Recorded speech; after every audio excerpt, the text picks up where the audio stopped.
So guys, review natin itong binili natin na airsoft gun by Umarex Gen 5. Umarex GHK to. Glock 17 Gen 5 MOS na siya. Pwede siyang lagay ng mga optics sa taas. Mamaya papakita natin.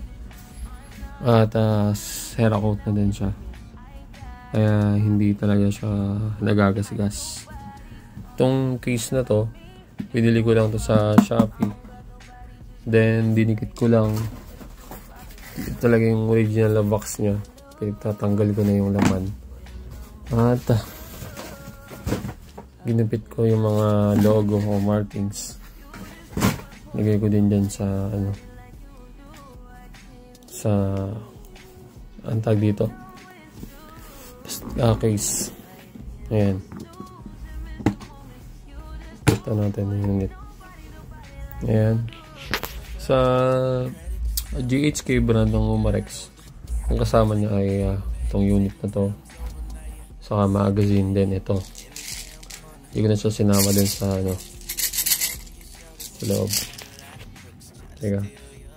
Tapos pwede naman siyang ilagay din Ito ang kasama niya din sa loob. Itong manual niya. Diyan.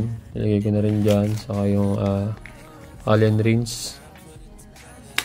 Then itong yung binili kong cage ang tawag dito.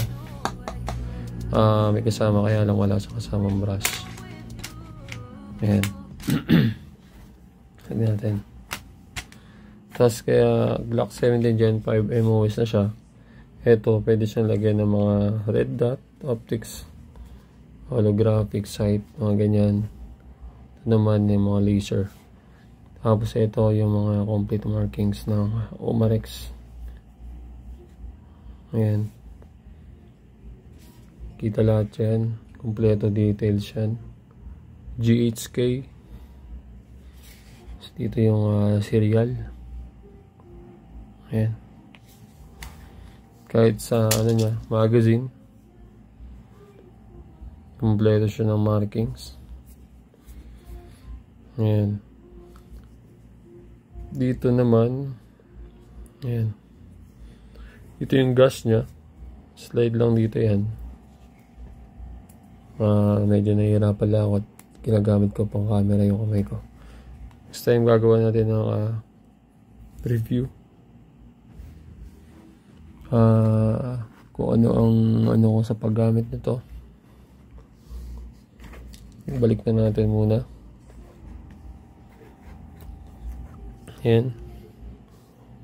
Goods. Maganda ng case na to na ginawa natin. Nagmukhang authentic talaga. Ayan. Sa likod nilagay ko din. All goods guys.